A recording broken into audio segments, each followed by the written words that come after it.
What's up? What's up? What's up with everybody in the building? Y'all already know what it is. You tuned in to another episode of Everything Boxing. There you go, talking that boxing again. Yeah, when y'all come in the building, make sure that y'all hit the like button. Let me know that you in the building. Jump in the comments, and we gonna get it started. We finna get it started. I'm on late, but hey, we here. We still here. I still was gonna do a live stream for y'all. Mr. Mechanical in the building. What's happening with it? Salute. It's going down, y'all. June the 32nd. You know what I'm saying? Errol Spence Terence Crawford. It is a done deal, sources say. John Kramer, what it do? John Kramer with the 2 kilos on his neck. Tom Rice, what's happening with it? Let me see.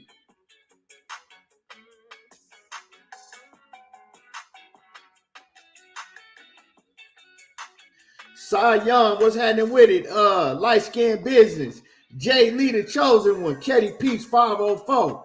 Mike Ron speaks in the building. What's happening with it? Yeah, let's get it. Let's get it. Smash on the like button. Let's get it. Sources say it is going down. Get your plane tickets. Oh man. What's happening with it? Let's see who else we got in the building. Forrest Fleming, what's happening with it? Shawa Allah, what's going on with it, Queen? Wayne Davis, what's happening with it? Knockout Boxing, what's happening with it? FDX Flex, what it do? Damian Carter, what's happening with it? Lockefeller, what's happening with it? Jonathan, what it do? Cali Fire in the building, what's happening with it?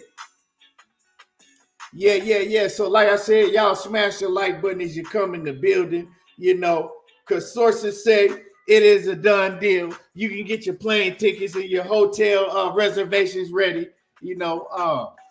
on June the 32nd. It's going down, but we going to talk about that. we going to talk about that later on. Dub right side, always on the right side, never on the wrong side, respectfully. Respectfully.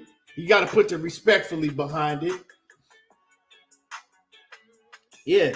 Right side, when you going to get in that debate circle again?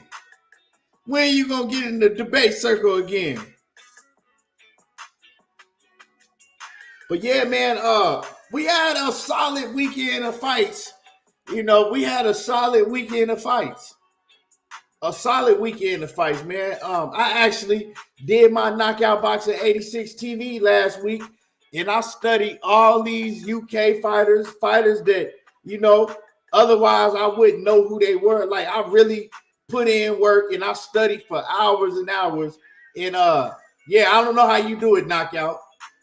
I don't know how you study some of them UK fighters and all that, but I studied. And, I got all my picks right because I studied. But that shit take a lot of time. I was dozing off and some more shit. But yeah,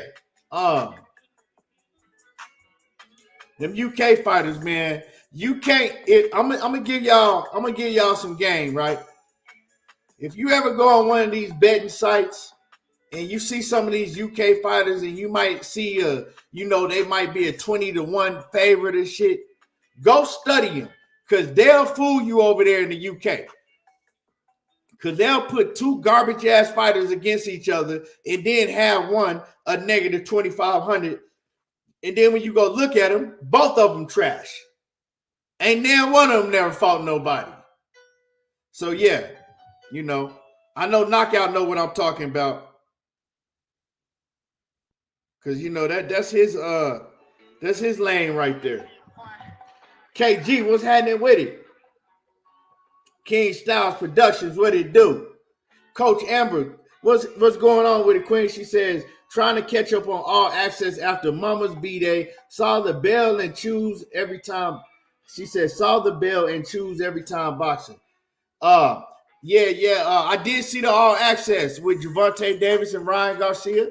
It was cool. It was cool, it was cool, but they need to put more into boxing, into promoting fights with things like that nowadays, because it was cool, but you only gonna get one more. Like, what happened to, 24/7 like HBO used to have back in the day with Floyd? That shit was popping. That's what really got everybody into, buying his fights and growing him into a mega star like that. Them 24/7s. Now they give you all access or whatever on Showtime, and they give you 2 shows. And that's it.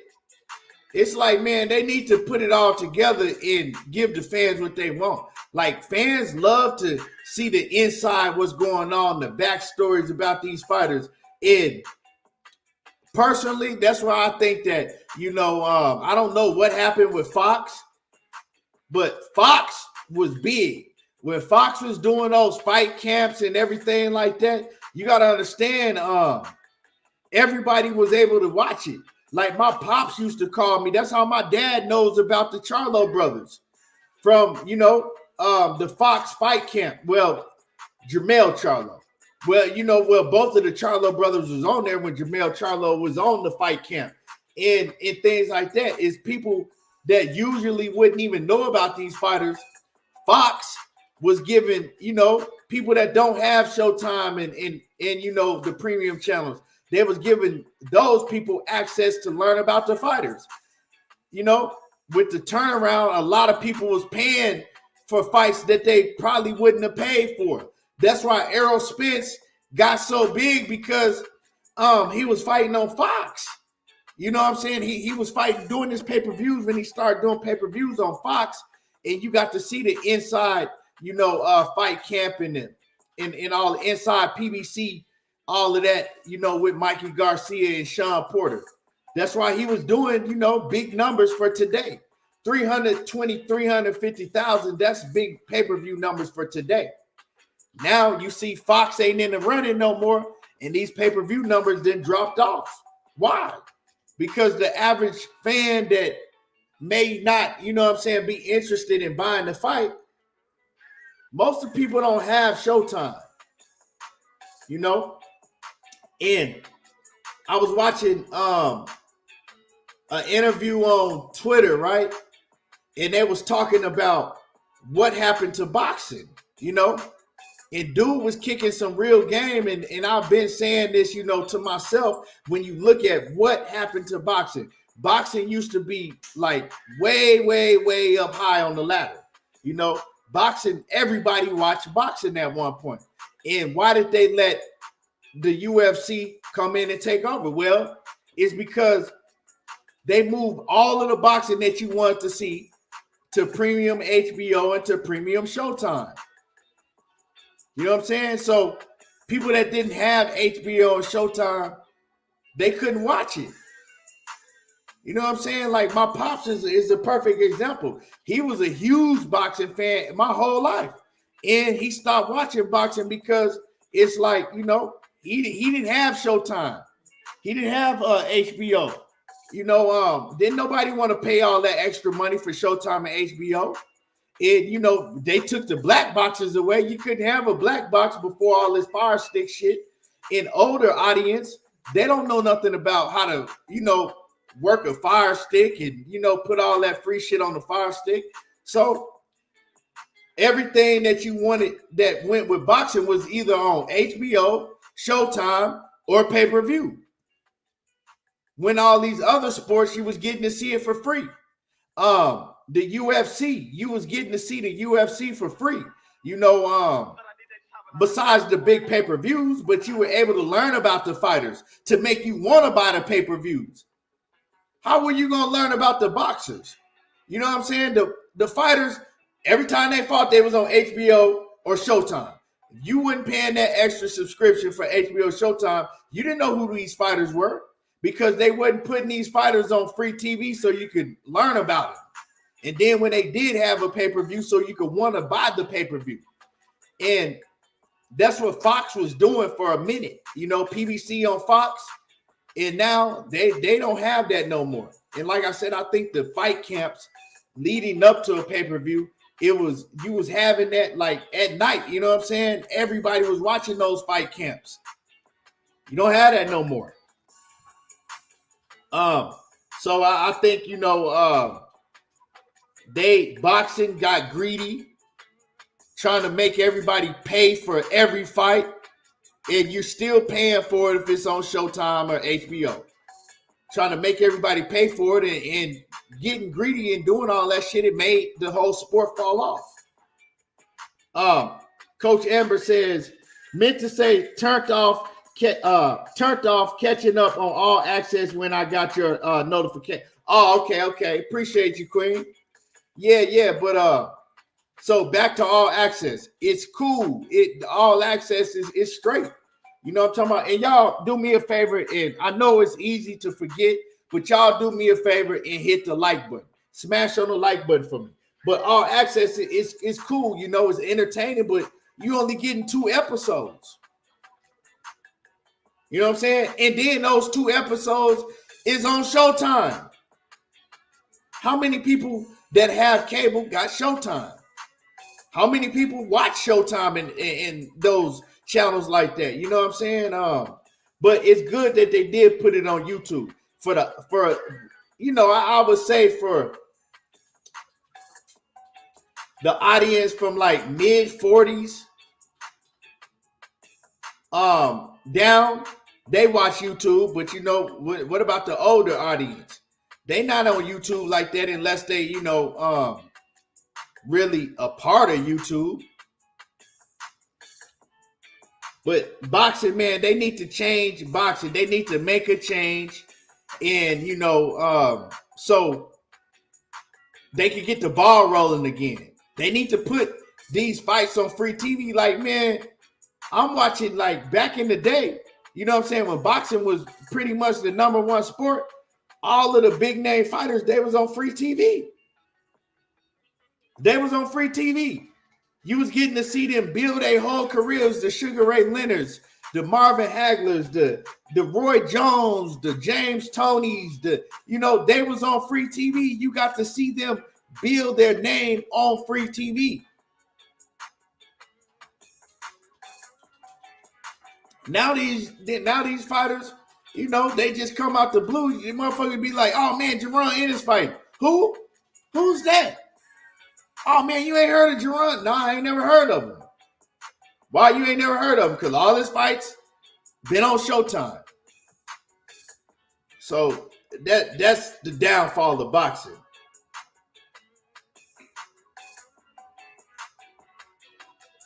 You know what I'm saying? That's where boxing, took a dive. Getting greedy and trying to make fans pay for a premium subscription and pay for pay-per-view every fight.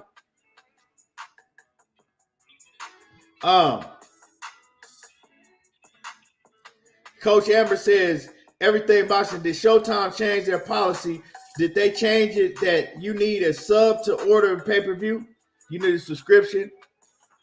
I don't know. But another thing, right?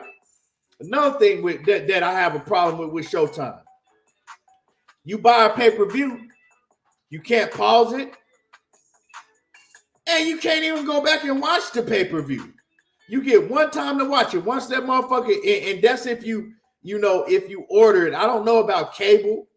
I'm pretty sure if you have like a satellite provider or a cable provider, you can record the event, but if you order it through the Showtime app, you only can watch it once. I can't go back and watch it. So I didn't pay damn near $90 for a pay-per-view. I can't even go back and watch. That's another problem. It's like, man, boxing is, if you really, really look at it and keep it real as a fan, they don't really give a fuck about us as fans. All that shit, they see us as a dollar sign. That's it. You know what I'm saying? How much money can they get out of us? That's it.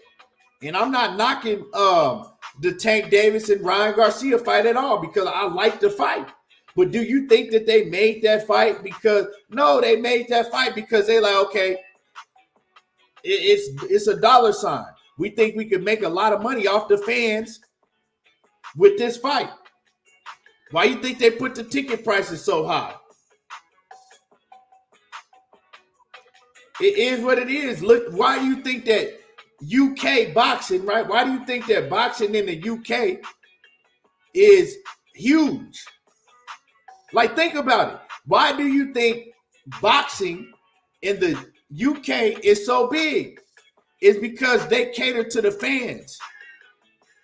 You could go watch an Anthony Joshua fight and sit on the floor for probably the equivalent of a few $100s in US money. You know what I'm saying?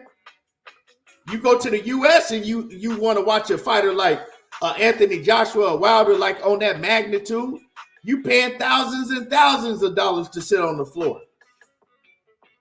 Right? Now, they could use the same model in the US. They could put these big boxing, you know what I'm saying, these big name, high profile fighters in these football stadiums, in baseball stadiums and stadiums like that hold 100,000, hold 80,000, and then charge you much less for the tickets. So, you know, fans can actually go and see these big fights, and they ain't got to sit in the goddamn nosebleeds, fans that can't afford it. So, you know, if boxing in a whole, if it continues, it's going to continue, you know, on the downslide. Because if you, and this is the thing, people, if you can't, if you don't know a fighter's backstory, you know what I'm saying? Because like everybody is not on YouTube. You know what I'm saying? Everybody, if you don't know a fighter's backstory, if that fighter is not in front of your face where you can flip on free TV and see them and know their backstory, that's what they used to do. You knew Sugar Ray Leonard's backstory. You knew Roy Jones, where he came from. You knew all these fighters' backstories because you got to learn about them on free TV.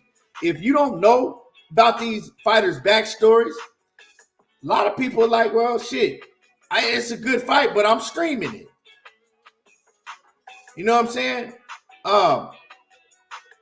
The people got to be able to relate to you to want to come out of their pocket and buy it. And I'm not talking about diehard boxing fans that, you know, understand the game, right?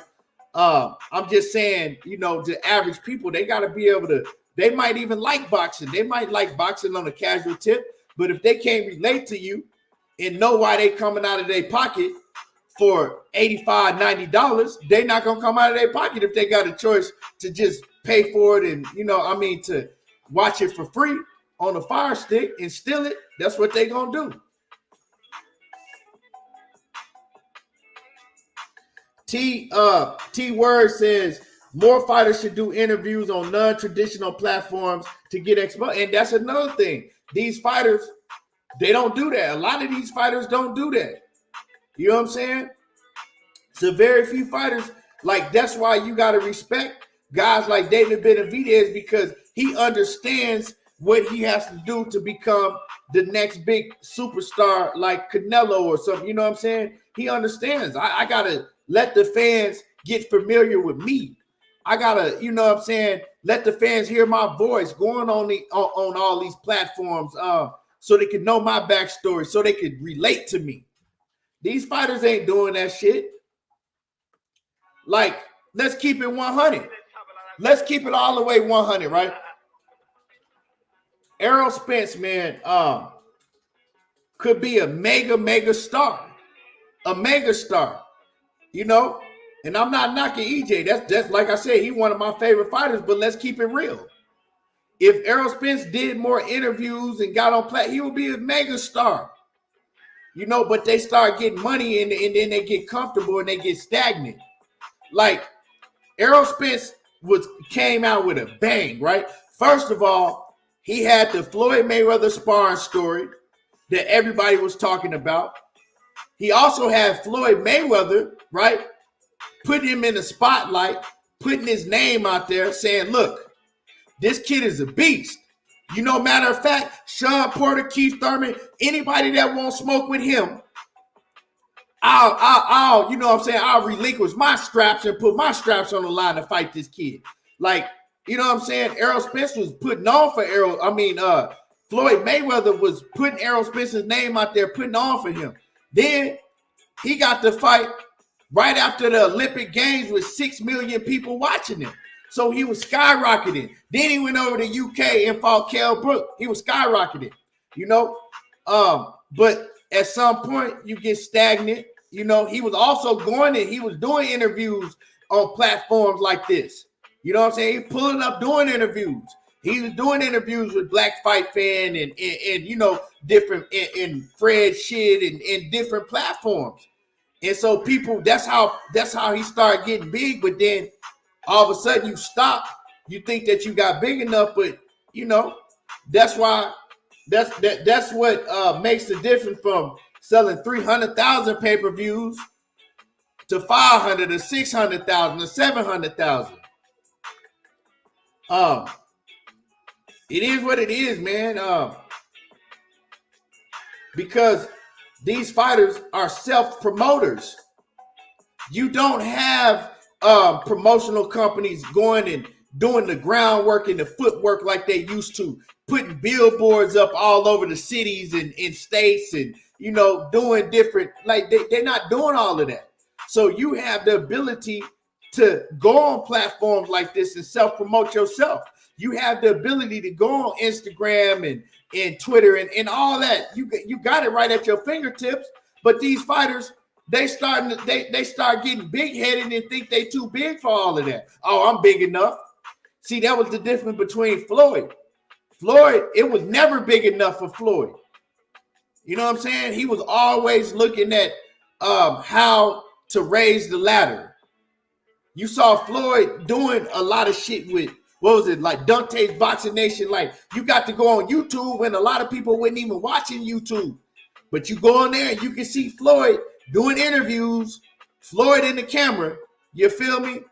And these fighters, man, they you know, they complaining about, and we all complain. I've done it myself about people stealing this shit, but they not even doing what they need to do to be able to be pay-per-view stars. They really not. You know what I'm saying? That's why if Jerron Boots Ennis, if he continues to do what he's doing, he got a whole YSM Media, he got a whole platform on YouTube that where you can go and you can see Jerron Boots Ennis all the time. You can relate to Jerron Boots Ennis. You know what I'm saying? You can go see what the fuck he doing in the gym. You can't do that with a lot of these other fighters. You know, they need to get off the bullshit and thinking they too big and, you know, getting big-headed because, you know, oh, they on pay-per-view now. Well, like I said, that's the difference between 300,000 pay-per-view buys and 500 and 600,000, 700,000. These fans, you know, you got to give them a reason to actually want to come out of their pocket like, okay, well, we know him. You know what I'm saying? We got to see him over there on Everything Boxing. We see him over there on KQKC. And salute to KQKC Boxing Network in the building. Wow, wow, wow. We seen him over there on, you know, whoever, whatever platform. We seen him making his rounds. That's why a lot of people don't like Bill Haney, but you're talking about him. We know who Bill Haney is because Bill Haney will pull up on this motherfucker any second, but he does that for a reason because he understands how to promote his son and their brand. Whether you love him or hate him, you're going to want to see what they're going to do. Yes, Jay Miller. Bill Haney got his son popping. Real talk, let's keep it 100. If it wasn't for Bill, and y'all smash my like button. Y'all get the likes up. You know, it's free to hit the like button. I know it's easy to forget when you come in, you listen to me cook. And just do me that favor and smash the like button. But let's keep it 100. If it wasn't for Bill Haney, would nobody be talking about Devin Haney? And that's not a knock to his the fighter that he is, because he's a tremendous fighter. But Devin Haney don't do no interviews hardly. You rarely hear Devin Haney talk. So why are you talking about Devin Haney? You talking about Devin Haney because of Bill Haney. You know what I'm saying? To me, I look at Devin, and like I said, I mean, he's a kid to me, you know, but I mean, I'm still like, you know, I look at Devin Haney, it's not nothing that's to me, like I said, this is outside of the ring. It's not nothing that's gonna be like, okay, I want to gravitate to him. Like, you know what I'm saying? Like, you looked at, let's say, for instance, back when I was coming up, players like Deion Sanders and just different players and shit. Like, it was swag. They had swag about them. They had shit to where you wanted to watch their every move. Adrian Broner. Look at Adrian Broner. Like, people wanted to gravitate to Adrian Broner. Like, them motherfuckers, like, he funny. He got swag. He got, like, you don't see that shit in Devin Haney, but you see it in Bill Haney, whether you like it or not. A lot of people hated Adrian Broner. But he had that swag, he had that charisma, he talked that shit, and you was either gonna watch him because you loved him, or you was gonna watch him because you hated him, but you still was gonna watch him. That's what Bill Haney brings to you. Devin Haney don't bring that. But see, Devin Haney he's lucky because he got that. Bill Haney can be the charisma and the swag that he ain't really got. You know what I'm saying? And so, even AB, when AB was coming up, how did you learn how to relate to Adrian Broner? Because you was watching About Billions on YouTube. Adrian Broner was dropping episode after episode after episode. And like I said, a lot of people hated the shit because they just had a lot of hate in their blood. And a lot of people loved it. But AB, he became a star. Now, he couldn't keep it up because of because of him being undisciplined and, things like that. But Adrian Broner was on if I'm telling y'all, and I've said this before, if Adrian Broner had the skills, because I don't think he had, it was some shit that he was missing. But if he had the skills and the discipline of a Floyd Mayweather, imagine if Adrian Broner was still undefeated. Imagine Adrian Broner fought everybody that he's fought on his resume. He got a great resume. And imagine right now if he was still undefeated or only had one loss and stayed focused. Adrian Broner would be bigger than Floyd Mayweather. Real talk.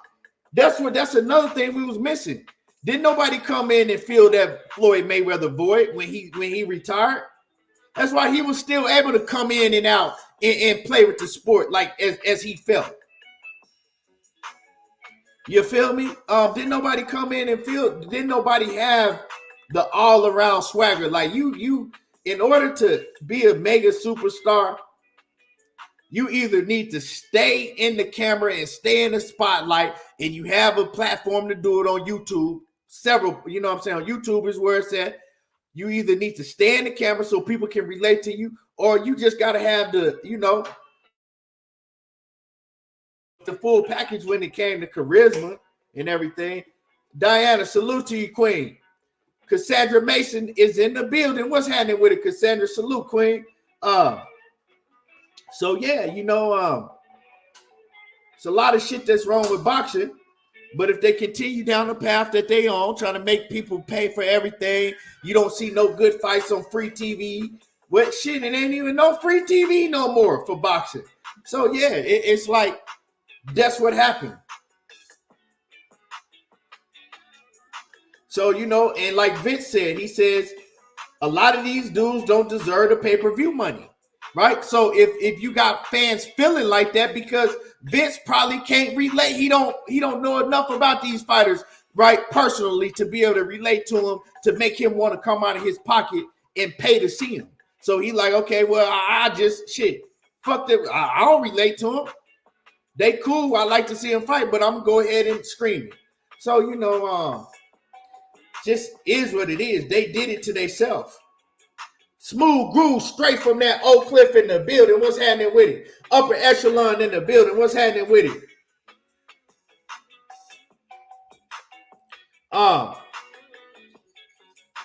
TY says, okay, I'll see you in a minute. TY says, I don't know about bigger than Floyd, but he probably would be one of the biggest active fighters. Well, you got to think, TY, look how big AB got and he was losing. You feel me? Imagine if he was like, he had Floyd backing him, right? Floyd didn't have another Floyd Mayweather backing him. He had Al Haymon. You know what I'm saying? He had the whole blueprint around him. He had a way more swag than Floyd did. Come on now. You know what I'm saying? Floyd, he had that pretty boy persona, but it wasn't nothing on the level of AB. You know what I'm saying? He wasn't doing the shit that AB was doing. He wasn't charismatic like AB was. He tried to be, but he was nowhere near what Adrian Broner was.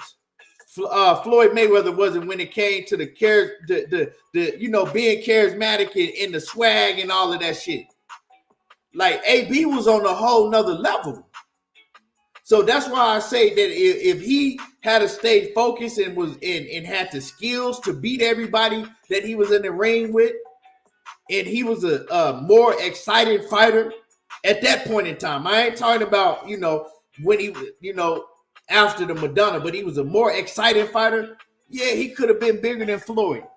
And he was tapped in with the music entertainment industry. He was tapped in with everything. Everybody was fucking with AB. You know what I'm saying? Young coming in boxing was looking for somebody to fill that void while Floyd was leaving out. Come on now. We was fiending for somebody to fill that void. You feel me? Because y'all got to look at it. Before Floyd, we had Roy Jones, right? Before Floyd, we had Roy Jones. You know what I'm saying? Roy Jones was the one that everybody tuned in. Floyd was around at the same time, but Roy Jones was way above Floyd Mayweather at that time. Roy Jones had the swag. He was doing shit that AB bit off of. All them dudes bit off of Roy. Wasn't nobody coming to the ring rapping their own shit, but Roy Jones.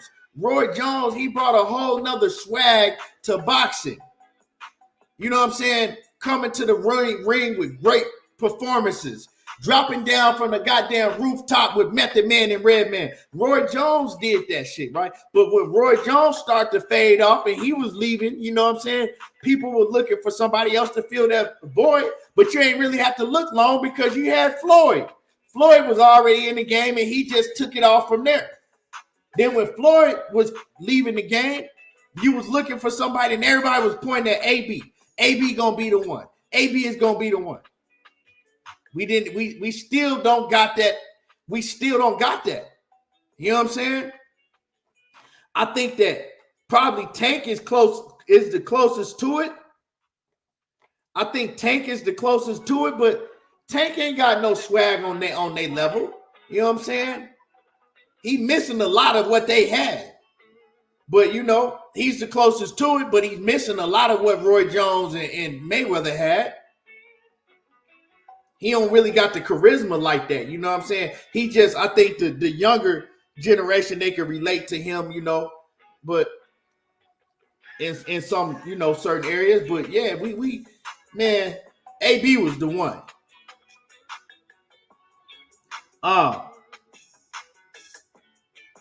Yeah, Cassandra, you remember that?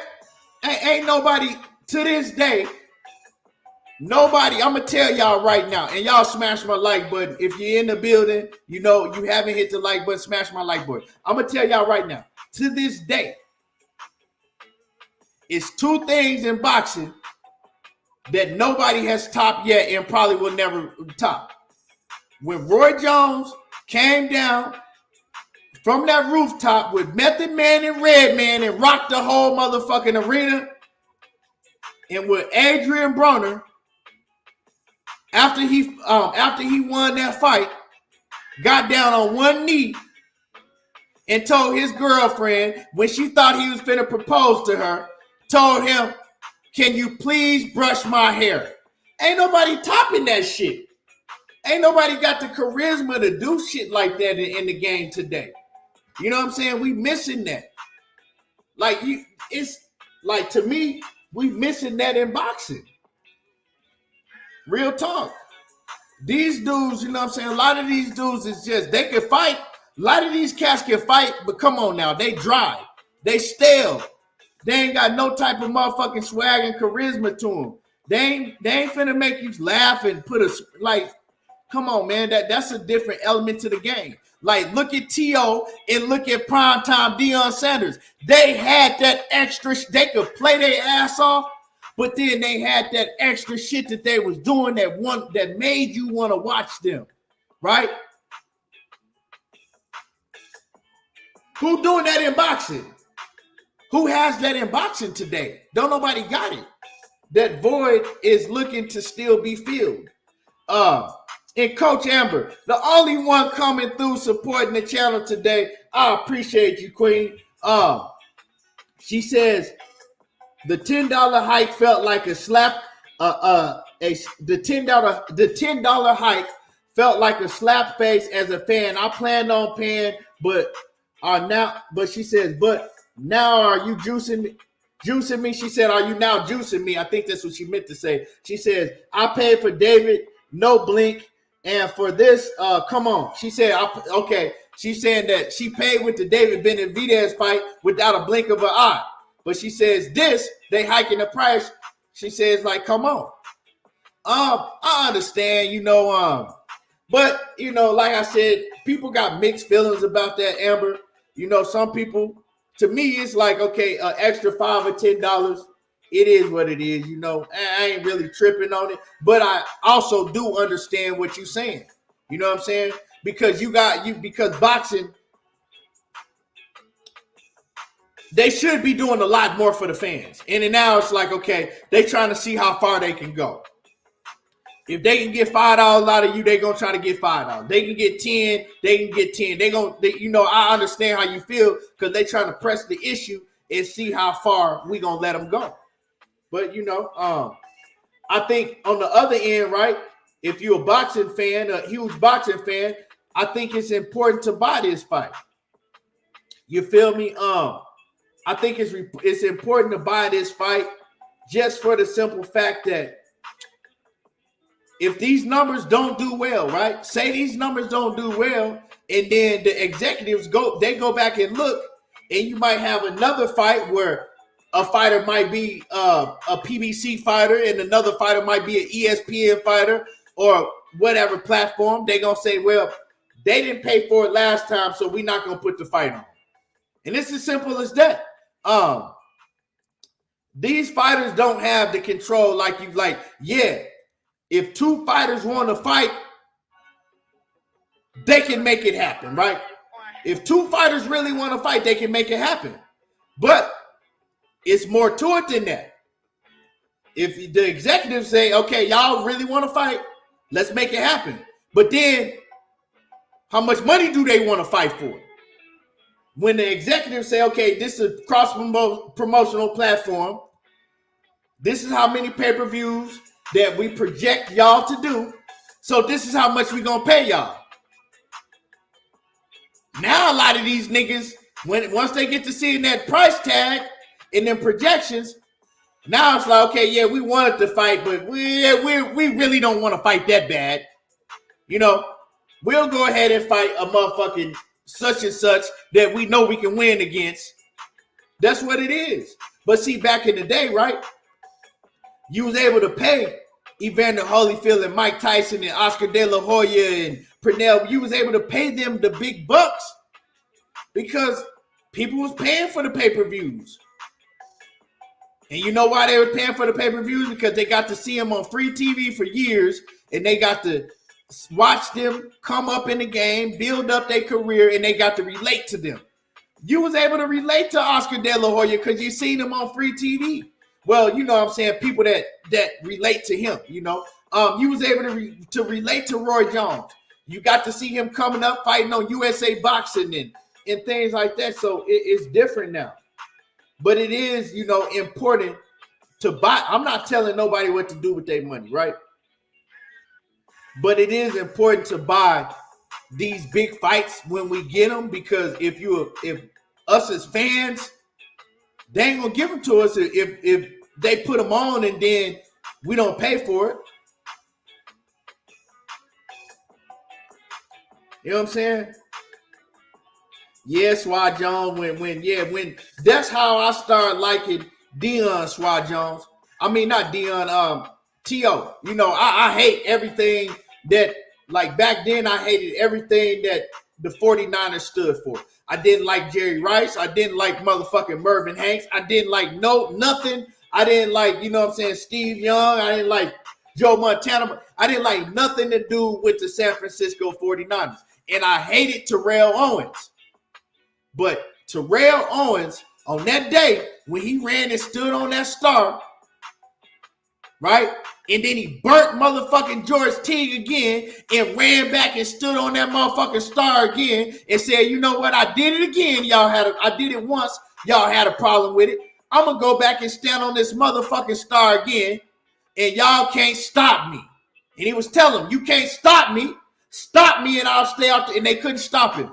And have been knowing about Terrell Owens since he was like a rookie, you know. I just didn't like him because he was the 49ers. On that day, he made me like him. That's when I became the biggest Terrell Owens fan. Because I said, this motherfucker right here, he got swag and he could play his ass off and he talking that cash shit. I said, we can't stop him. Why should I hate him? Because we can't stop him. He's showing out. That's the type of motherfucking athlete I like. I like an athlete that's going to show out, tell you he's going to show out, talk the shit while he's showing out, and you can't do nothing about it because you're not better than him. That's what made me fuck with T.O. And ever since then, I've always been a big T.O. fan. Yeah, so, you know, Jerry Omar said pencil neck Merton Hanks. Yeah, these young cats, they don't know about Merton Hanks. Yeah, I'll be like Chad Ochocinco, Terrell Owens, Prime Time. You know what I'm saying? You even Ray Lewis with his, you know what I'm saying? You had a lot of cats that had swag. You really don't even have players in the NFL like that got swag. You got some players that could play. But who really got swag like Terrell Owens and Prime Time and goddamn Chad Ochocinco? They ain't got these cats they're not coming up like that. They don't got that swag like that. Real talk. Tar Sam, salute to you, Queen. Yeah, Merton was nice. Merton Hanks was nice. He'll pick your ass off and get the swing in that long ass neck in a minute. But yeah, y'all smash the like button. Yeah, you're right. Bayside boxing. It is crazy that, and no disrespect, but the white boy probably got the most swag in the NFL. Travis Kelce probably got the most swag in the NFL. You know what I'm talking about? Randy Moss and Steve Smith, they could play. They ain't have swag like that, though. Like when I think of Randy Moss and Steve Smith, I think of great players, but I don't think of swag. Tim Brown didn't have no swag. He was a cold player, but he ain't no swag like that.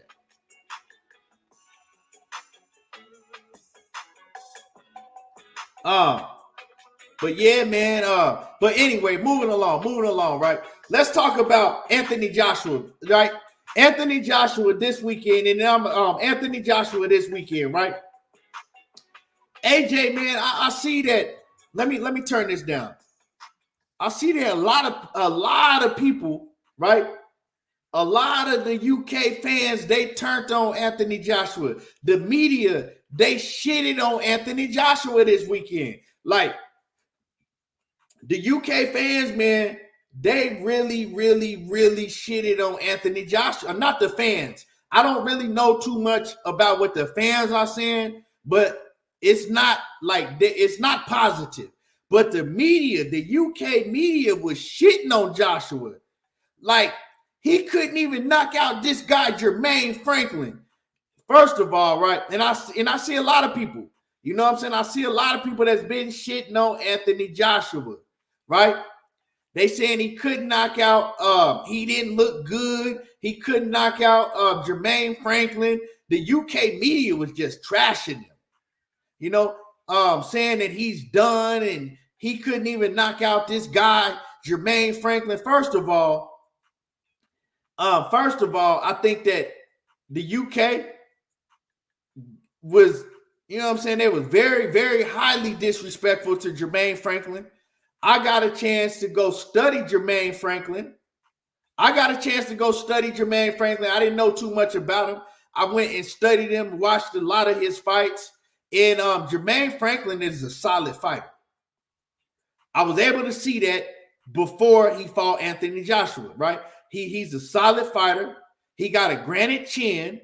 And so for one thing, for them to be talking shit, talking about he couldn't even knock out Jermaine Franklin, I think some of them UK media in the UK, they need to do their research on Jermaine Franklin, because you can't come out and say, oh, he couldn't even knock out this guy, Jermaine Franklin, when Jermaine Franklin, for one, he's never been knocked out. And just to assume that he was just going to go over there and get knocked out without doing your research on him is wrong. Now, as far as Anthony Joshua, right, this is how I feel. And my man Marcus Walls, man, I appreciate you, man, coming through, showing love and support to the channel. I appreciate you. And, oh yeah, I got you, Money. Let me send this link to my brother Money Brown real quick. Let me see. Hold on, Money. I got you right now. Give me one quick second. And y'all smash the like button, because I'm gonna get to cooking on this, man, because I know a lot of people might disagree with me, but Jermaine Franklin is a solid fighter. And hold on real quick. We can send this to Money.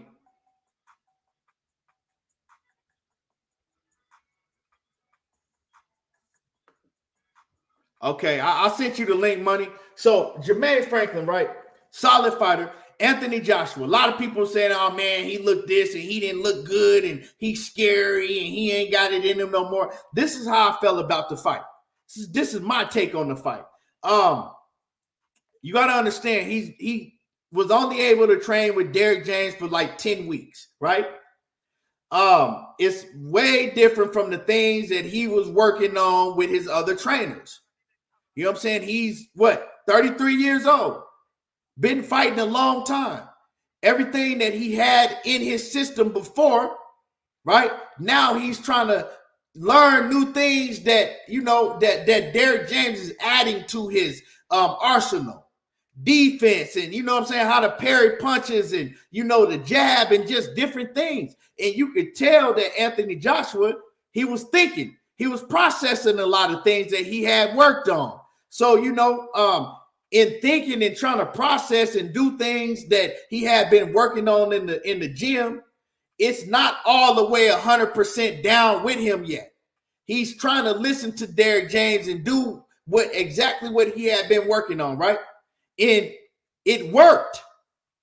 Yeah, he didn't go in there and get the knockout, but he didn't need to get the knockout, because you got to understand the circumstances. Like I said, he was still trying to process a lot of things. So he trying to process, he trying to work on things at the same time. He trying to see, okay, does this work in a real fight with 8-ounce gloves on? So he didn't need to do no reckless shit to fuck around and get caught and get knocked out. You know what I'm saying? He's not fully comfortable with all of the new things that he's learning. But that's how it's supposed to be. You know what I'm saying? He hasn't been with Derrick James his whole career, and you can tell. So I think the criticism that he's getting, I think it's some bullshit. I don't think that he should get criticized like he was getting criticized, because he went in, he beat Jermaine Franklin pretty much every round. Jermaine Franklin might have won one round in that fight. 2 at the very, very, very max. You know what I'm saying? He won pretty much every round. He showed a great jab. He showed better defense, you know, and he showed things that he did better. What, did he have the full all-out aggression? No, but that's because he's not comfortable with everything that he's learning yet. It'll come. You know what I'm saying? He's going to continue to work with Derrick James, and he's going to continue to get more comfortable. You feel what I'm saying? It's like riding a bike. You know what I'm saying? You first start, you a little tentative. Once you done wrote that motherfucker 1,000 times, now it clicks. You don't think no more. So I think that's what was going on with Anthony Joshua. I don't think that he needs to go out there and get no knockout. Like I said, Jermaine Franklin ain't no bitch. He ain't no pushover. He got a granite chin. When Dillian White didn't knock him out, when Dillian White went out there and he fought Jermaine Franklin, nobody was saying, "Oh man, Dillian White, he couldn't even." And I'm talking about the UK media, right? The UK media, they wasn't going around talking about Dillian White couldn't even knock out this guy, Jermaine Franklin. But Anthony Joshua fights a better version, and that was a much better version of Jermaine Franklin. Anthony Joshua fights a much better version, and he gets criticized for it. You know what I'm saying? For damn near winning every round and outboxing them and beating dude up. He pretty much beat him up. You know what I'm saying? Jermaine Franklin, when he fought Dillian White, he was still working a full-time job and training, you know what I'm saying, part-time. He wasn't in shape like that. You could look at his body and tell. And now this was the first fight where he was able to quit his job, train full-time, and focus on a full training camp. And you can see it in his body. So I just think that people are criticizing Anthony Joshua, and they shouldn't criticize him, on the performance that he put. Yeah, I mean, at the end of the day, you want to go out there and get the win. You know what I'm saying? You don't want to go out there and just try to overdo shit and do something stupid and get your ass knocked out. Because now, fuck what people got to say, you probably got to retire. You go out there and get knocked out. So he did the right thing. He went out there and he got a win. He did what he had to do to get a win. And like I said, man, I think that from now, right, I don't know who he gonna fight next. If it was up to me, I would want him to have another full training camp with Derrick James, continue to work, and I think that the next time we see him back, we're gonna see him back a lot better. And then the third time, I think it always takes like 3 training camps. I think the third time, I think the third time he's locked in and he's ready for whoever. Now, is he ready for whoever right now? That ain't for me to say. If he think he is, if he want to go and fight a Deontay Wilder next or whoever it may be, hey, that's his decision. Like he said, he not getting no younger, and opportunities, don't last forever. So that's his decision. But I think, overall, I like that he was able to go out there, box, not take no punishment, you know what I'm saying? Show new things in his arsenal and get the easy victory. I liked it there. I didn't need to see him get a knockout or try to force a knockout and get knocked out. But Money, what's happening with it, man? What's going down, bro? Oh man, you already know. Same pimp suit, just reheated. Yeah. Shouts out to Diana and my dude Marcus Walls. What's going down, Diana? Thank you so much, Queen, for always showing me love too. I'll be sending love you be showing me. I appreciate you. Yes, sir. And Sheena, Queen Sheena in the building. I see you too. And salute to everybody in the building. What's going on, Shayna? But man, how you feel about the like I saw, man, the UK, Anthony Joshua's getting a lot of criticism. He's getting a lot of criticism from a lot of people just on YouTube, just everywhere. How do you feel? Yeah. How do you feel about the fight? I feel like it's unwarranted. I respected the fight. I respected what he did. I mean, he did the same thing with Andy Ruiz when he knew he needed to win, bro, right? Mm-hmm. When it's Anthony Joshua, there's more pressure on him. You feel me? And that's why I look at people trying to criticize. They be backwards as hell to me. Like they want to criticize him for certain shit they won't criticize others for, right? So when I'm looking at Anthony Joshua going out there fighting Jermaine Franklin, who's a solid fighter, bro, and he dogged his ass. He put that boy through some pain. Go look at that fight. Look at Jermaine Franklin. He couldn't really do shit. He got some few shots off. It's the heavyweight division. You go fight. But other than that, Anthony Joshua confused the shit out of him, had him frustrated, beat his ass, eyes swollen. The boy took some punishment in the ring. He took some punishment in the ring. Like he got beat up. You feel me? But they're not gonna give him credit for that because in the heavyweight division they want to see knockouts. They think, oh man, you this big, and Jermaine Franklin, he supposed to be this little fighter and all this shit. He's supposed to just go out there and knock him the fuck out. But he dominated the dude the whole fight. Nobody can say that Jermaine Franklin was close or Anthony Joshua didn't win the fight. He got into a good rhythm and he started really going into cruise control. But he understands the mission and what he need to do to get to the next, right? And that's exactly what he did. You know what I'm saying? He listened to Derrick James. Like you say, you learn it on the job, bro. And then when you get a new trainer, you learn either more shit. So you processing all this shit at the same time with trying not to go back to the bad habits that you're trying to break. You know what I mean? And we all know, like I keep it real, we all know AJ, he doubted himself at times. But at the same time, we know if you get caught on the chin the wrong way, that can hit the canvas as well. Because I don't think Usyk is a big puncher. Um, Fat Boy can crack, but he ain't no big puncher like that. Andy Ruiz. So we can just say if he get hit on the right spot, he can go down. So you got to be mindful of all that shit. But when it comes to the criticism that they trying to put on him and people saying that he's not ready and all that shit, I disagree with all that shit, bro. And I know you say you feel like you should get one more training camp just to get comfortable with Derrick James, but at this time when you're a fucking two-time unified heavyweight world champion, bro, you ready for whatever that come towards you, fam. 33 years of age, he ain't no spring chicken in the ring, and Wilder ain't no spring chicken, and Tyson Fury ain't no spring chicken. So at the same time, of course, we see Fury still undefeated. You can say he the top shot in the game. We see Wilder, he took 2 L's, but he right back, right, after one fight. Now he ready for everybody. I look at the same for Anthony Joshua. You know what I'm saying? He ready for everybody. Ain't no holding back or none of that shit when you the top guys in the game. Anthony Joshua is one of the top heavyweights still in the like you can get any heavyweight out there and all them motherfuckers want to fight Anthony Joshua. It doesn't matter from the smallest to the biggest. They still want to fight Anthony Joshua. So his name still ring bells. So that means he's still who he is, bro. You just got a different trainer trying to work on a different game plan. That's gonna be the main focus. You know what I'm saying? I feel like the training camp they went through then, the first training camp they went through, getting to know each other, they did all right. I think the second training camp, it'd be even better. And I think the pressure would be if you put him in the ring with a Wilder or a Fury right now. You feel me? Because you fight Jermaine Franklin, who knows if he fight down to the competition. Now you put him in there where you know he got to be on his shit. He got to be all the way up to par. Derrick James know he got to be on this shit. He got to be all the way up to par. And you go in there, you do what you got to do, bro. You know what I mean? It ain't like Derrick James need Anthony Joshua.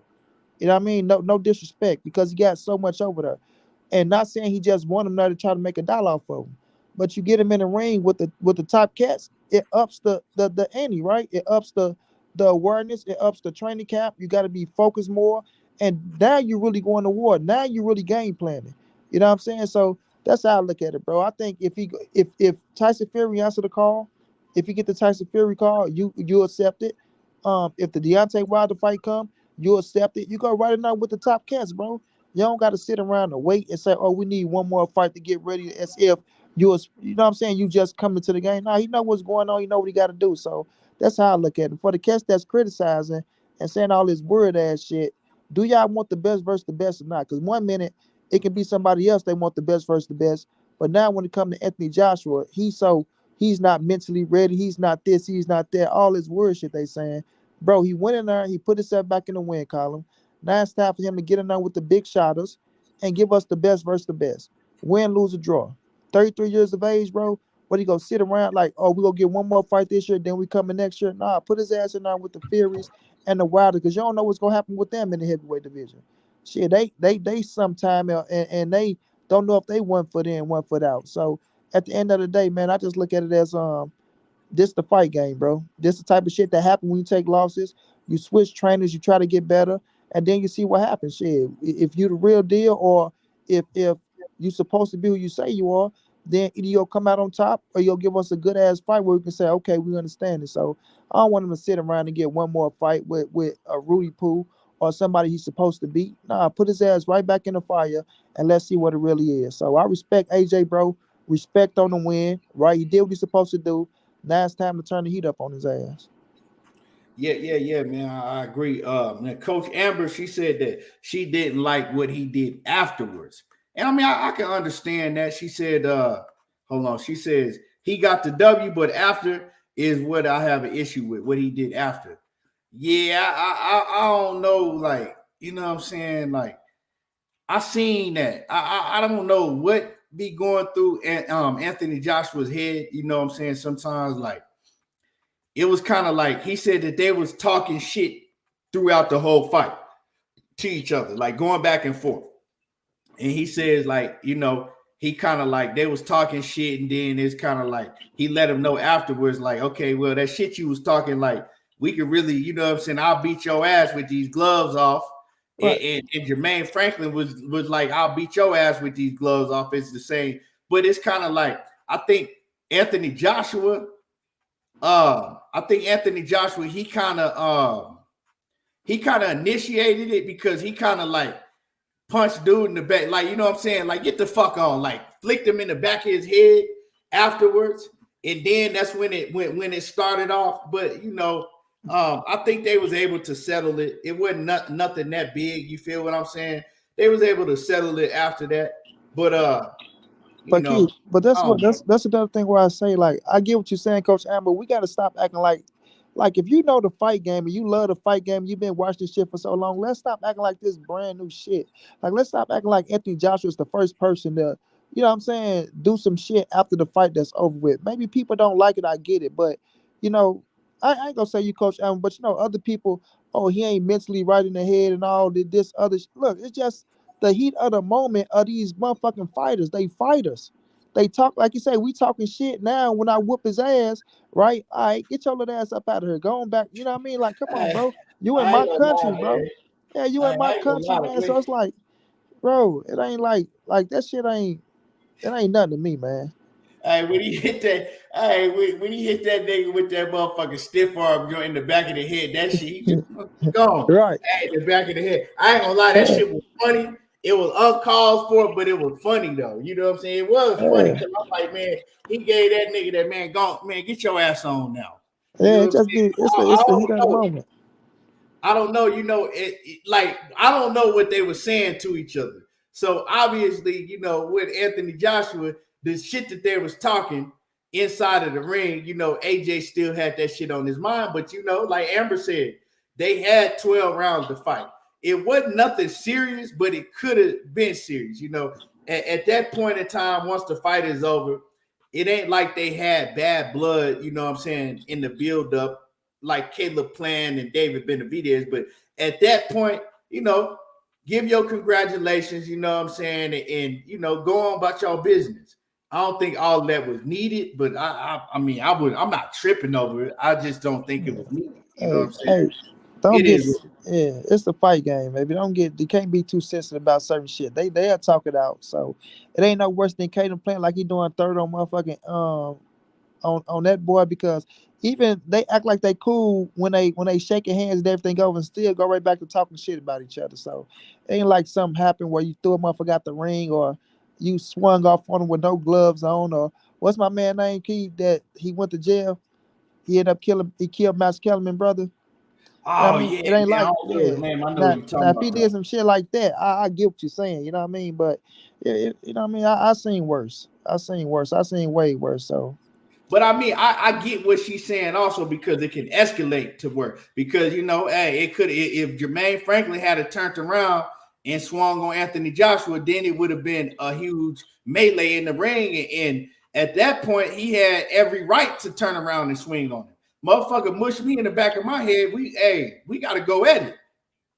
So, you know, I mean, you know, I can see it both ways, but luckily it didn't turn out to be nothing more than what it was. You know what I'm saying?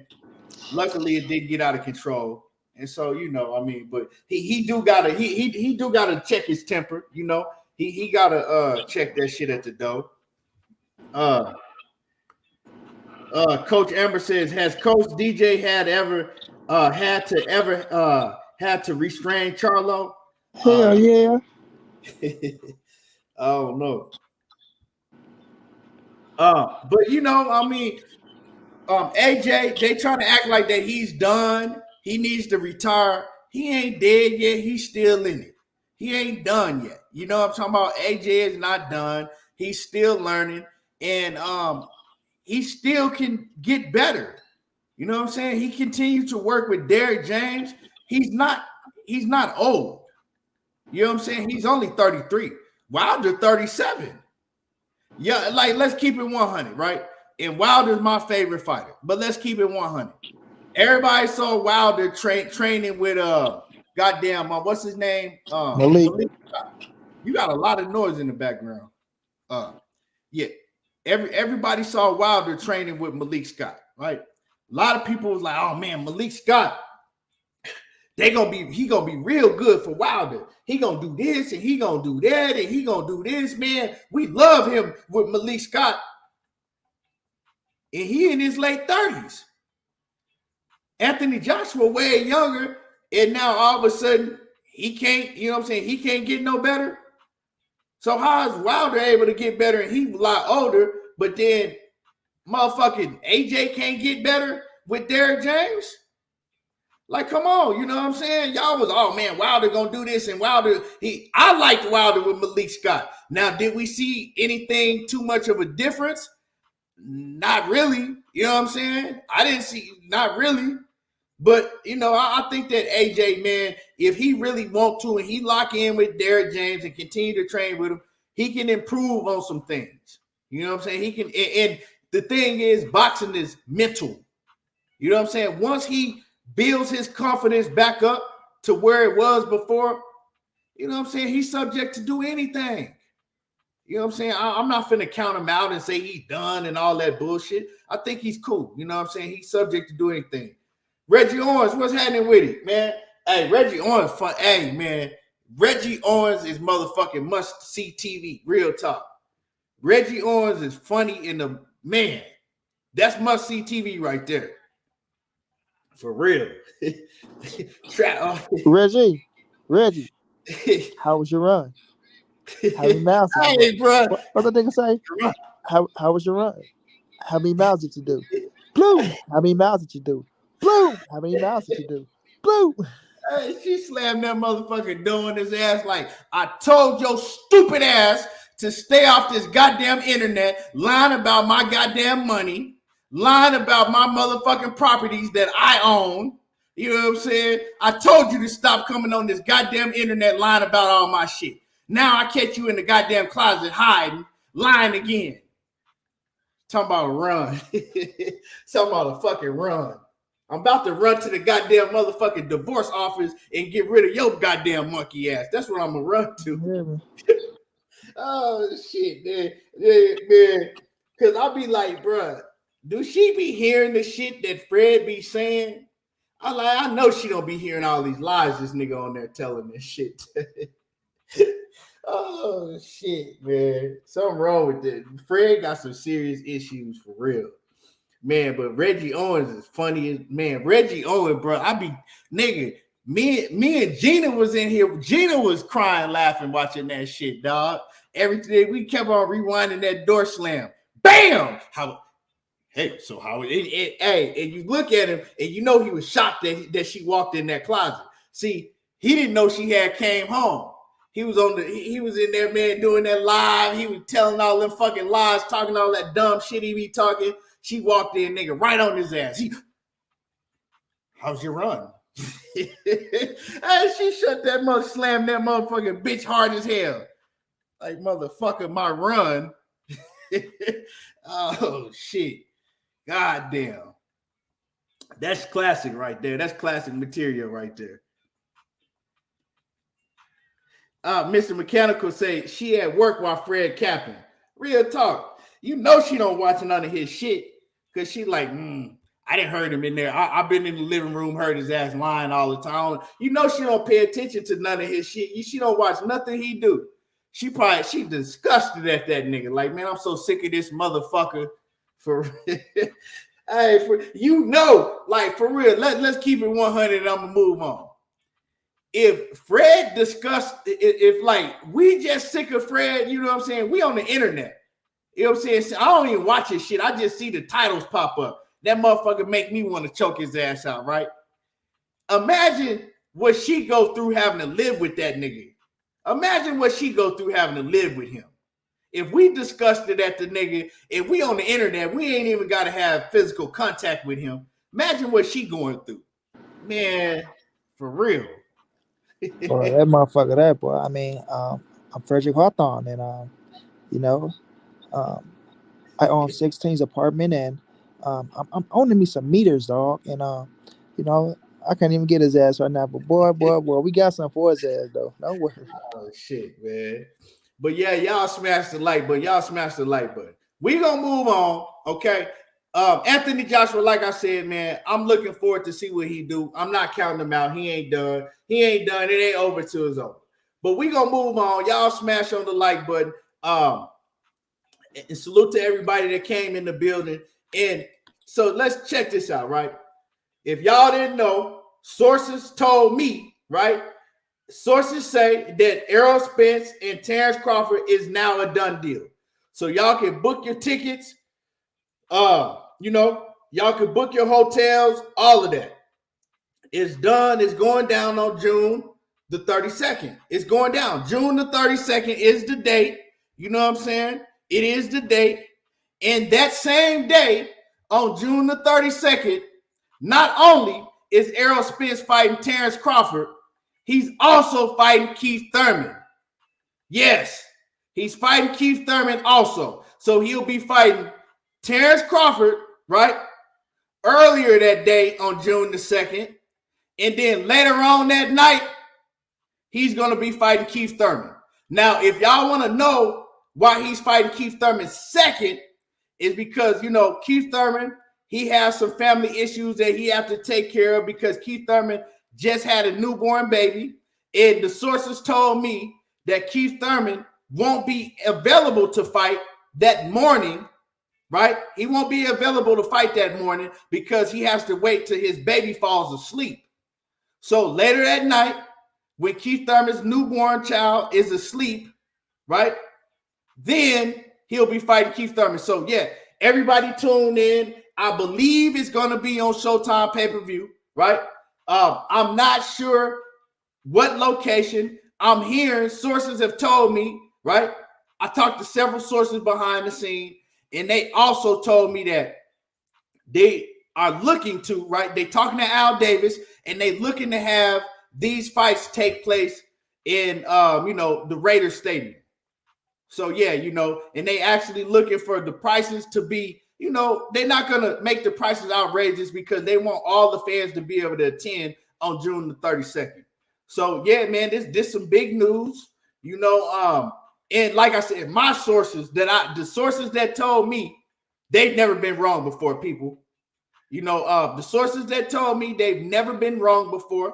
So yeah, how you feel about this, Money?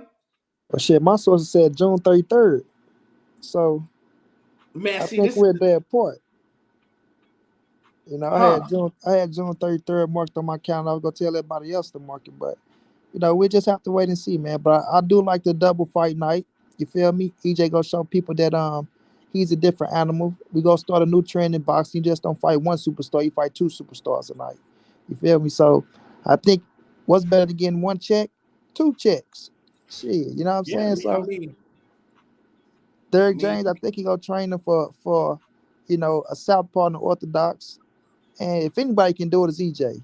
Shit, you can go fight 112 round fight. Fight Thurman first, get the body shot out the way, get his ass out in like 6. Then you step back into the ring with Terrence Crawford. You fly from Vegas to Dallas. You got to fight one in Vegas, got to fight one in Dallas. So we gearing up for both fights, man. It's gonna be a hell of a night. It might be June 32nd though. You know what I mean? Just might ease on over to the 33rd. So it might just go until the AM. So hey, man, I'm all for it, bro. yeah, man. I can't wait to the 32nd, man. And yeah, man, I can't wait till the 32nd of June. It's gonna go down, man. And I'm gonna be in the building, man, for real. Hey, I'm gonna be in the building, man. Grambo says you and Blue Blood are going to have an exhibition. This actually ain't got nothing to do with Blue Blood. I mean, it's a whole bunch of sources that been saying a whole bunch of shit when it comes to this fight. But yeah, man. Check this out, man. On all serious, right? On a serious note, right? Because you hearing this shit is just getting outrageous, right? It's getting outrageous. You know what I'm saying? You will hear sources said that the fight between Errol Spence and Terrence Crawford is a done, or the fight between Keith Thurman and Terrence Crawford is already a done deal. It's signed, sealed, and delivered for June, whatever. And then in the same sentence, you will hear, but Errol Spence and Terence Crawford, they're also trying to get a deal done on that same day. Now, where does that make sense? How the fuck is Keith Thurman and Errol Spence a done deal, already locked, everybody's, signed, sealed, and everything's done, but only if Terence Crawford and Errol Spence, they're working on the deal for that same day. So it sounds like to me they both fighting each other. They both fighting Errol Spence on that same day. Is that what it is? I think we, like, all of that bullshit, right? It's taking steam off of the fight. It's like people sick of hearing about this shit, right? Oh man, my sources just told me yesterday. I talked to a source very, very close to the situation. And the sources told me that Errol Spence and Terence Crawford, they're almost done, right? They're in the last quarter of getting the deal done. But sources also told me that Keith Thurman and Errol Spence, they both signed the contracts and they will be fighting. Like, come on, man. Like, it's kind of like people getting sick of it, and you keep doing this shit, and it's kind of killing the fight. I've heard a lot of people now, they like, shit, we ain't even tripping on that fight no more. I was going to go to it, but shit, if it do happen, shit, I'm not tripping on it no more.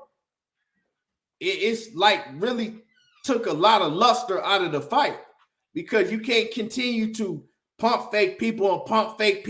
It's a done deal, people. It's happening, and then come back, and act like you never said that shit. Like, hey. So I continue to say, I'm not really thinking about it at all no more. It's just, hey, if they announce it, they announce it. If they don't, they don't. But when I say they, I mean Showtime, Errol Spence, Terence Crawford, Keith Thurman, Derek James, or one of them. If it ain't coming from one of them, I don't give a fuck who your goddamn source is. Real talk. If it's not coming from one of them, I don't want to hear it.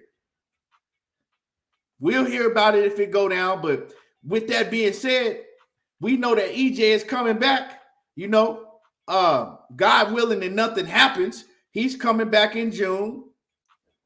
And hey, I mean, he gonna be back. He don't have no more time to waste. Errol Spence, Keith Thurman, those are two fighters that really, really don't have no more time to waste. You got Errol Spence, he'll be 34 damn near by the time he fight, I believe.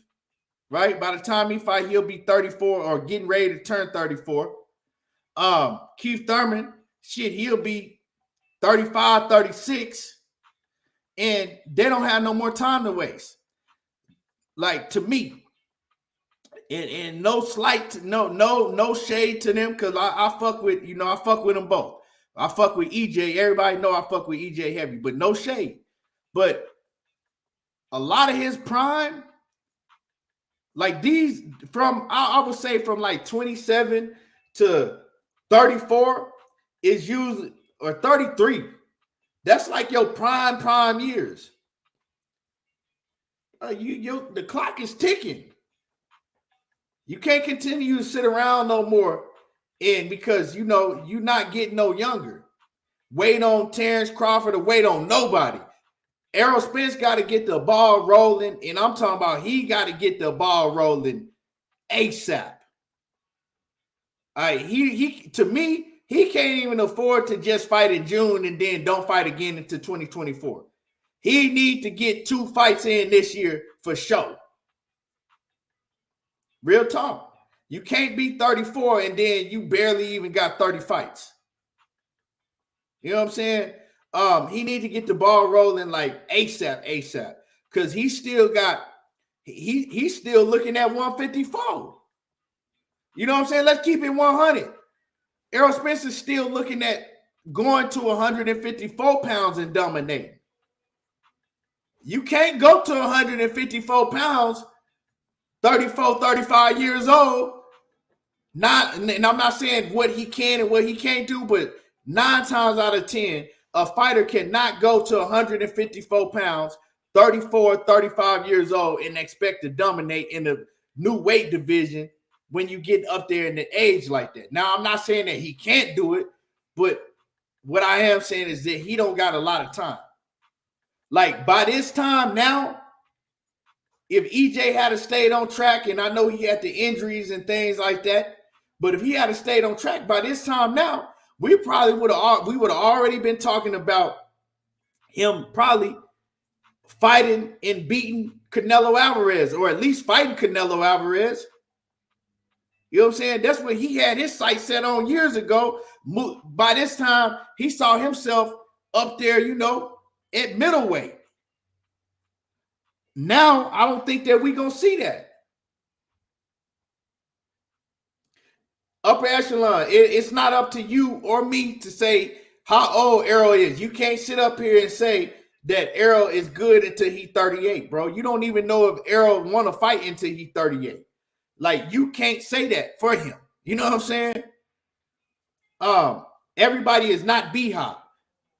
Errol Spence he didn't live a B-Hop lifestyle. Let's just keep it 100. Just because B-Hop did it, bro, you can't say that, okay, well, he going to be good at 38. Everybody didn't live the lifestyle of Bernard Hopkins and Floyd Mayweather. And that's just keeping it 100. They ain't throwing no shade. That's just keeping it like it is.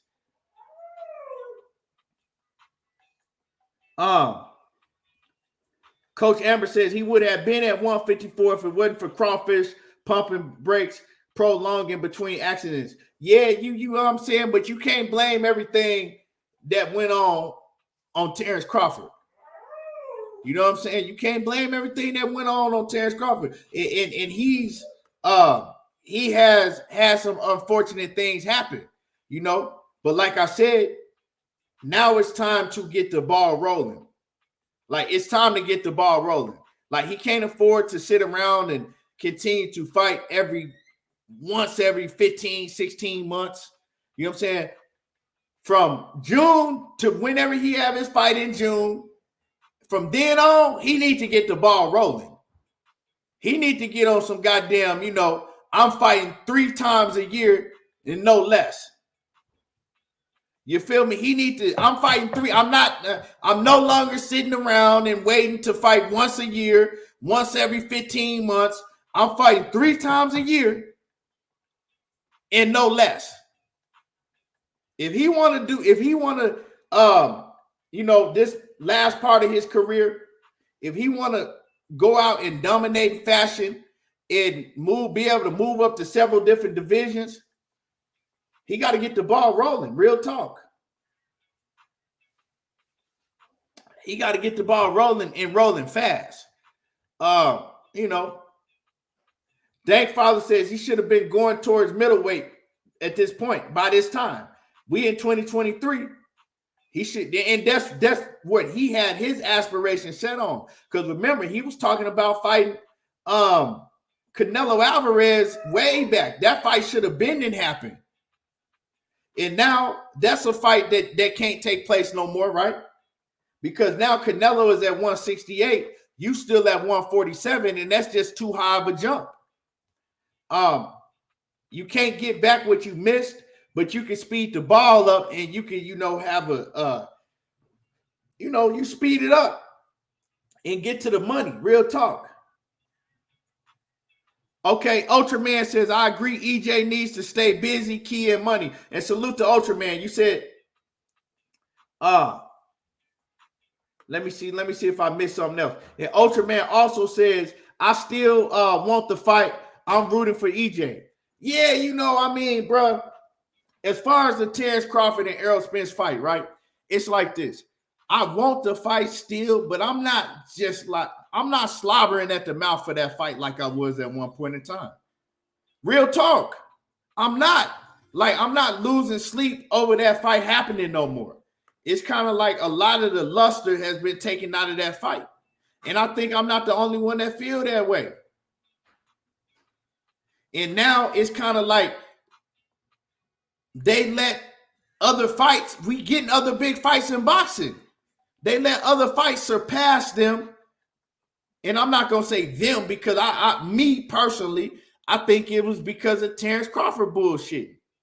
But because of whatever Terrence Crawford did, that fight with them, it let other, like, we not, as boxing fans, we not salivating at the mouth wanting to see a great fight. We getting other great fights. So now it's kind of like, okay, well, shit. We got to see David Benavidez and Caleb Plant. We about to see Gervonta Davis and Ryan Garcia. However you feel about that fight. We're gonna get to see Devin Haney and Vasil Lomachenko. We're gonna get to see Cool Boy Steph versus Inouye. And we're gonna get to see, we getting fights now. So like that fight, to me, of course I want to see it. I'm not finna sit here and lie to you and act like that I don't want to see it, but I'm not fiending for that fight. You know what I'm saying? At one point, I was fiending for that fight like a crackhead and shit. You know what I'm saying? Fiending for his next hit. I ain't fiending for that fight like that no more. It's just like, if they make it, I will be excited. If they don't make it, I'm not going to lose no sleep over it. That's just how I feel about it. Dank Father Ultraman says, Bud don't care, but I think EJ does. Yeah, that's why we even talking about it, because Errol Spence, he really don't want to leave the 147-pound division until he fights Bud. Like, to him, he need that fight. Bud is like, I don't really want it. I don't want the fight, but shit, if you pay me a whole lot of money, then I'll take it. That's kind of like what I see between the two of them. Catman785 says, facts, Keon, I can't believe I'm saying it, but I'm actually over that fight. It's not even fun to debate about anymore because it just don't look like it will happen. But if it gets announced, I'd go crazy. Yeah, I wouldn't go crazy no more. I'd just be like, I'll be happy it got announced, but I really ain't tripping over that fight like that no more. Like, I ain't gonna lie. Like, I'm not finna say like, oh, I don't want to see it, or I'm not going to go to it, or, I'm not going to get excited, but I'm not tripping like that over it no more. You know what I'm saying? I'm not tripping over it no more. Kelly Brown said, it's hard to look forward to Spence/Bud because Bud simply doesn't want to fight. Coach Amber says, EJ don't want to leave food on the table at 147. I agree with you, Coach Amber. I agree with you. Marvin says, Bud will never take the fight for any amount of money. I can't say that, Marvin Banks, because money talk and bullshit walk. And one thing Bud he liked that bag. So I think that they definitely gonna have to present him something to where it's too good for him to turn down. If they don't, he ain't gonna take the fight. But if they present him something that's too good for him to turn down, he'll take it. That's what I believe. But I wouldn't be surprised if he wouldn't take it. Because it's like with him, it's kind of like, okay, money or pride. Because his pride come in to where he know it's a fight, right, that he could lose. And have we ever seen him take a fight where he knew that it was a possibility for him to lose? No. And bruh,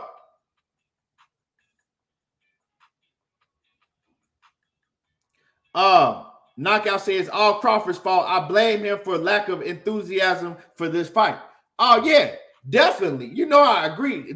Cold-hearted. We would have already been talking about a rematch if it wasn't for Crawford. But JDA, whoever you are, like I said, I don't want you to type nothing else in my chat, but I am giving you an invitation to hit the link.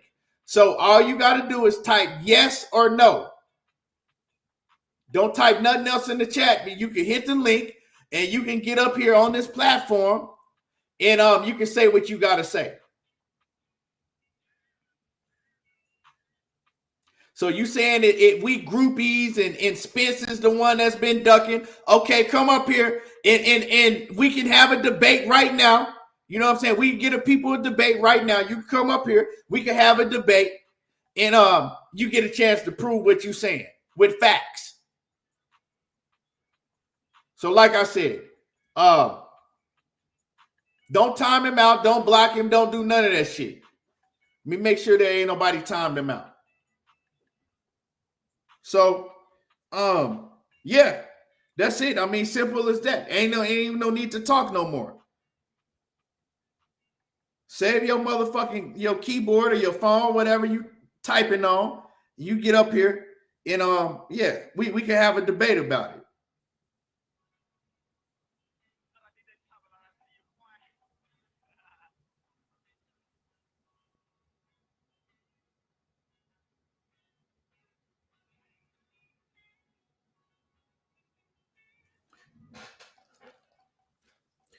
He ain't got nothing else to say.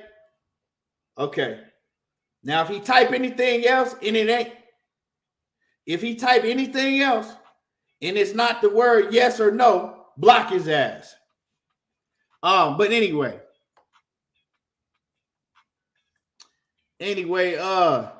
yeah. So man, it's kind of like, man, this fight. If it happened, it happened. If it don't, it don't. It is what it is. I think at this time, man, EJ need to move on. He need to move on. You know what I'm saying? If he don't, this is my thing, right? We already in April. So this is my thing, right? EJ need to continue training like he doing, continue to stay focused. And if he don't find out if he's fighting Terrence Crawford or not by the Friday before so the Friday, April 21st, that's the Friday before Tank and Ryan Garcia. If he don't get a definite answer and get a signature from Terrence Crawford by then, he needs to go ahead and move on and leave Terrence Crawford the fuck alone. And ain't nothing else to negotiate about. You know what I'm talking about? Nothing else to negotiate about. Real talk. You negotiated for shit. You're going to be negotiating for over a year now. Ain't no reason you need to negotiate with this motherfucker for a whole year. Ain't nothing else to talk about. So if he don't have a signature from Terrence Crawford by the 21st of April, ain't nothing else to motherfucking negotiate about. He don't want to fight. He wasting your time. You wasting your time on him, and just move on and chalk it up. You know what I'm saying? Move up to 154 pounds and set your sights on becoming undisputed at 154. And you might have to fight your friend Jermell Charlo to get it. Most likely, because Jermell Charlo said he ain't moving up ever. So it looked like that you're going to have to fight Jermell to get it done. So make that fight happen. You know what I'm saying? Let Terrence Crawford continue to look on the outside, be the man on the outside looking in, because right now, that Golden Boy shit that he was looking at, being able to fight Virgil Ortiz, that fight is not looking too promising. You feel me? That Virgil Ortiz fight is not looking too promising no more. Virgil Ortiz, you know, he has a lot of health problems going on. I hope that he gets 100%. I hope he get a lot better. But, hey, Virgil Ortiz, every time he gets a fight, that shit's getting pushed back. So that Virgil Ortiz and Terrence Crawford fight happening, that ain't looking too promising. You feel me? So let Terrence Crawford, you know what I'm saying, let his ass starve. Let him, you know, hey, continue to fight these bums and stay on the outside looking in. Don't waste no more time on him. If he haven't signed a contract by April the 21st, leave his ass alone. That's how I feel about the situation.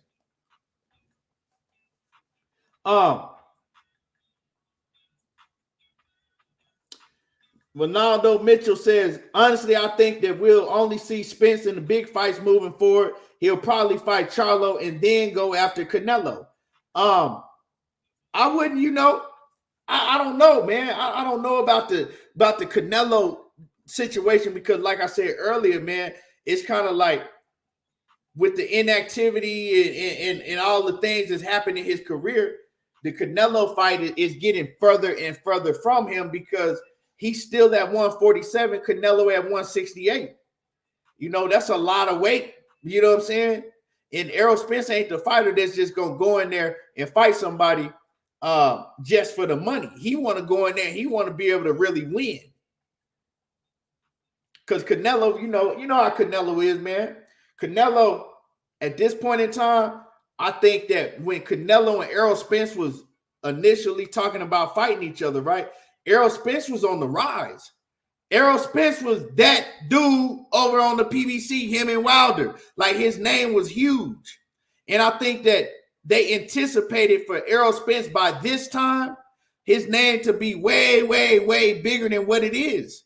But like I was talking about earlier, it ain't as big as it could be.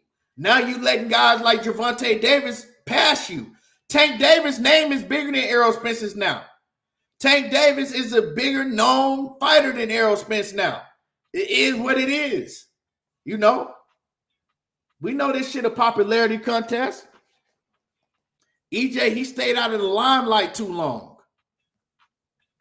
So I don't see Canelo Alvarez looking at that fight now, right, as big as they thought it was going to be back when they was initially talking about that fight happening. Everybody was talking about Errol Spence back then. You know what I'm saying? I don't think that Canelo Alvarez now, he not finna do a catch weight to fight Errol Spence. Like, Errol Spence's name it's not big enough no more. Like, real talk, it's just not. You know what I'm saying? That ain't the super duper duper mega fight that it once was. Now Canelo Alvarez, he got a fight that's bigger than that with David Benavidez. That's a bigger fight. So I honestly don't see Canelo Alvarez and Errol Spence fighting no more.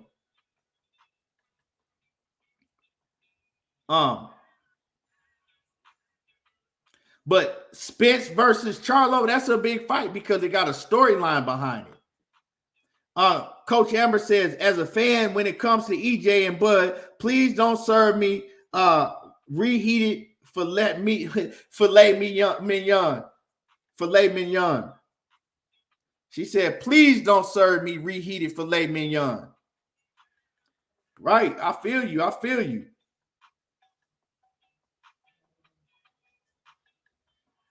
Dundada says Jermell will probably get that Canelo fight over Spence. It's more likely. You know what I'm saying? It's more likely. Jermell is closer to the weight. You got to think Errol Spence got to go from 147 to 168. Canelo ain't doing no catch weights, not unless it's a big, huge name. And like I said, Errol Spence he kind of, like I said earlier, man, as far as stardom, he stayed out of the limelight too much. He didn't do enough interviews. It's a lot of things, he kind of got stagnant and thought he was, well, I don't need to get no bigger. He kind of got stagnant. He stayed out of the limelight too much. You got to continue to stay in the limelight. You got to continue to do interviews and things like that. You can't just do interviews once every 15 months when it's time for you to fight. And then start doing, you got to stay in the limelight for people to continue to see you. So people continue to, Canelo, Broderick Hunter says, Canelo stock, he's taking a dip too. His Stockton took a dip.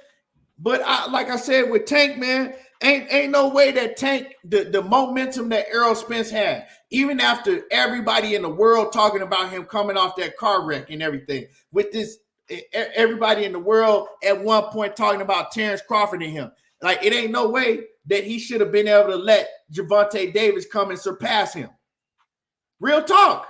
It ain't no way that he should have been able to let Gervonta Davis come and surpass him.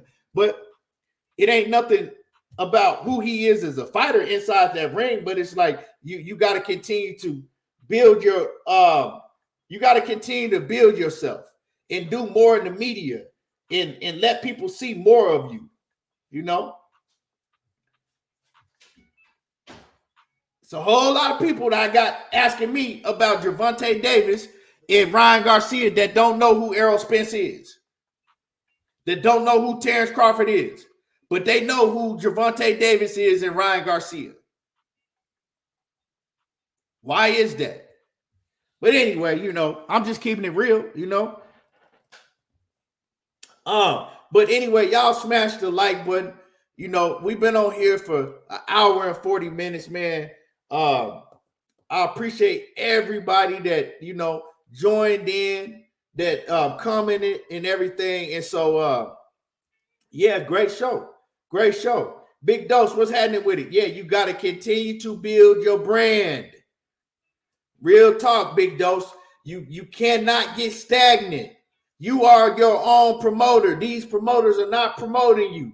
You got to continue to build your own brand. And the way you do that is you do appearances, you do interviews, you go on YouTube platforms, you do, like, you know, hey, Tank got even bigger when he started going on the Rise podcast.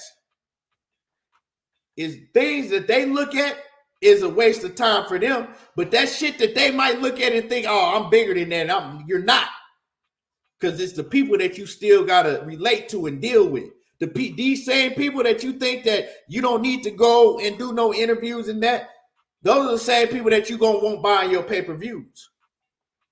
So I tell all these fighters to remember that. Those are the same people that you want buying your pay-per-views at the end of the day. So with that being said, Diana, salute to you, Queen. I appreciate you coming in, showing love and support to the channel like always. Everybody smash the like button. We will be back tomorrow. I hope y'all enjoyed the show, and y'all already know how I do. There you go, talking that boxing again, and we gone. I'm out.